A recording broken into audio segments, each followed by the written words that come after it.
First, a song. Here we go.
Phil Collins, Doesn't Anybody Stay Together Anymore?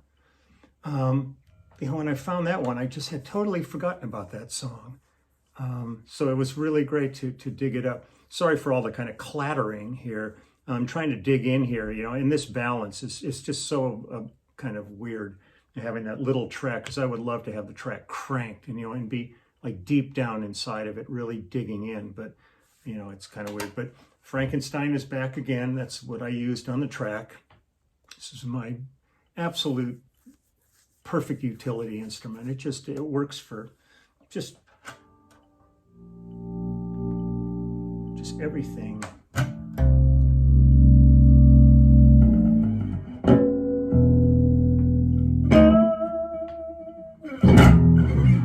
I love it. Just love it. So that's another Phil tune, another day with Phil. I'll come on tomorrow, but I'll probably end up skipping doing a song tomorrow because I have a proverbial shitload of stuff to do tomorrow. I've got a NAMM kind of, it's a panel that has like a ton of the past participants in panels. I know Steve Lukather is going to be on it, and Luke just called me this morning. I got to call him back just to catch up on things with him. And then after that, Vicki Abelson does a live stream, and she asked me to come back on her show again and do that. So I'm going to be just loaded up tomorrow. I may sneak something in, find a real quick little simple one, but the ones I'm thinking about continuing on later in the week require a little more attention and focus. So, and I've got an interview or some kind of a Zoom thing at 1 o'clock today. I mean, it's amazing that there's just stuff going on every day. And then somebody just posted on Facebook the new issue of International Musician, and I'm on the cover. Oh my God.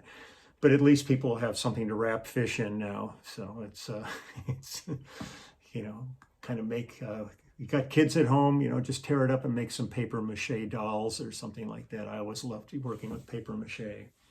I don't know. It's always weird, when something arrives in the mail and you're on it. It's a little strange, but I appreciate it. It's not that I'm, demeaning it by any means. It's just sort of a slightly, sometimes almost embarrassing. You just kind of go, why me? But I love that song. It was just, I love the drum vibe on the thing. Just starts off with such a kick-ass attitude on it. And I'm hoping it comes through nicely on these speakers with my primitive little setup here that I use. If people are always suggesting to me, upgrading to like a real studio kind of vibe, and I don't think I'm going to go there. I just this really works for me. I'm happy with this. My friends Gussie Miller and Company, who we did the video for of Another Day of Easy Lover, which has done really amazing. It's got like a couple of 100,000 views on my channel. We're doing Another Day in Paradise. So this morning I just sent off the video side of we've already done our performance side of it musically. Now they're putting together the video for it. So I'll have that going up in a while again. And it was really fun doing that. It's a great group of people doing these things. And I'll give them a shout out and credit when I'm ready to post it. And let's see what else. And then Steve Eaton sent me a song to do last night, and I started to do it, and the chart wasn't right. So I want to make sure I'm recording to the track and not looking at the chart. Make sure. So he just sent me stuff this morning. So I'm going to download that and throw a bass on that today. And it's supposed to be hellacious this weekend. They said out here in the valleys of Los Angeles, they said starting Saturday, it should probably be between 110 and 112 degrees. So I'm going to try to get everything done I can before the weekend hits, because that just sounds like hell on earth to me.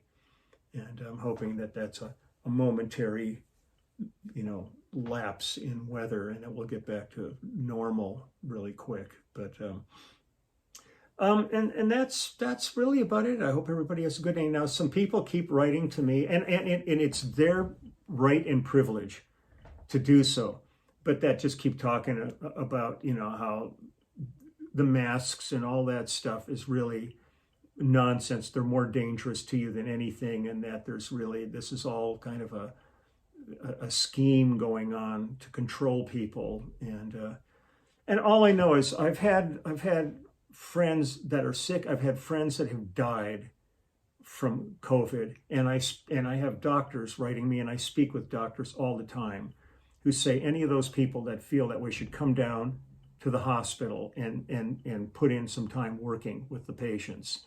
and see what this is really all about. This isn't a political disease. This is a disease. They're saying it's just the flu. It is not just the flu.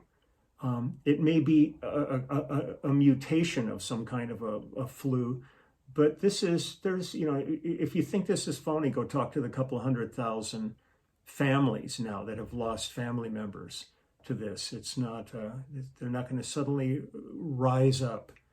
I would never tell anybody not to post, what they think. I think that one of the things I like is having an open dialogue. All I'm going to say is that I'm not going to stop calling out, and I may be totally wrong. I can't say for sure I'm right. I'm not a super scientist or anything like that. I'm only going by my gut feeling and the fact that people I know are sick and have died, and I'm going by what doctors have been telling me and people of science.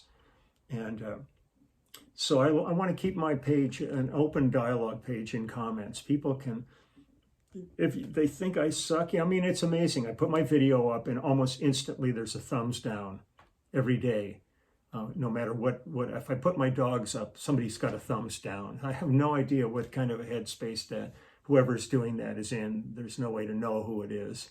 And it's their privilege to put that on. I don't dictate how I'm going to approach this stuff. To me, I'd like to leave it so that people can talk to each other. And that's really the fun part. I kind of like when somebody says something and all of a sudden there's a bunch of replies under it and other people are jumping in and making comments. Somebody asks me a question, somebody will come in and say, man, go check a month ago. It was on one of the videos earlier. There's people keeping an eye on all that stuff. So I really appreciate the community and I appreciate diversity, and whatever you feel, but I'm not going to stop. It's my channel, and I think it's imperative that I be able to express how I feel about things, even if some people don't like it. They have the option of checking out if they don't want to. I'm not twisting anybody's arms to be here. So look, you take good care. If you go out, you put a mask on, even if you think it's nonsense, what you do by putting that on is you make all the people around you more comfortable. And if you don't feel you need to do it, because I keep seeing all these videos up of people in Walmarts and stuff fighting, getting in fist fights over that they were told they had to have a mask on to come in the store. It's just a piece of cloth. You put it over your face and you do what you got to do, and then you leave and you're done. It's easy. It's so easy, but people are making it so hard. But really just respect the community you're in and the people around you. And you might think it's ridiculous, but you're a part of a community. It's not all about you. It's all about everybody. And that's the one thing I always appreciated when I went to Japan. I've been going to Japan since 1970. I've been there many, many, many times. And you walk around the streets there, and lots of people have always been walking around with masks on for various reasons. But generally, it's, they're not, they maybe have a cold or something. They don't want to pass it on. So they protect those around them. And that's the sense of community. So be cool. I'm just saying, be cool. These are hard times. Don't make it harder by being confrontational and causing grief. Just throw on a mask over your face, do what you got to do. And then if you're back in your house and all your like-minded friends want to get together over there, you do what you want to do. Simple as that. And again, man, my shout out to everybody in the community support field. My niece and nephew are getting ready to start. They're doing school again. They're teachers. And Peter just got his master's degree, I believe. I'm really proud of him. And Jessica, my niece, teaches some special needs kids, and they're putting together. They've got their own children and they're having to put together curriculums for the kids because they're in a place where there is going to be remote teaching still, and they're working their asses off to do this. And I'm really proud of them, and I'm proud of all the teachers and all the people out there that are working hard every day. So thank you to them, and I will maybe be back tomorrow. I'll see, but I got a pretty full plate tomorrow, but I might drop in, say hi, maybe not play something, but maybe, play something off of YouTube that I find fascinating, maybe turn somebody onto something new. And that's one of the real fun parts, is when all the people writing go, I never heard of that artist, or I've never heard that before. I'm going to go check out more. That's the beauty of this, and that's when I get into this discussion of the blocking. I mean, one of the best things for this, for YouTube and these kind of channels, is turning people on to music that they haven't heard before, and they might go out and actually purchase it. God forbid you purchase music, but it's sharing. It's not just, why make it impossible for people to hear music? Why was it made in the first place if not to share? I don't know. I've been rambling too long. Doesn't anybody stay together anymore was the song, if we can remember that far back. And my heart's with everybody. Have a fabulous day, and I will see you probably tomorrow. So take care.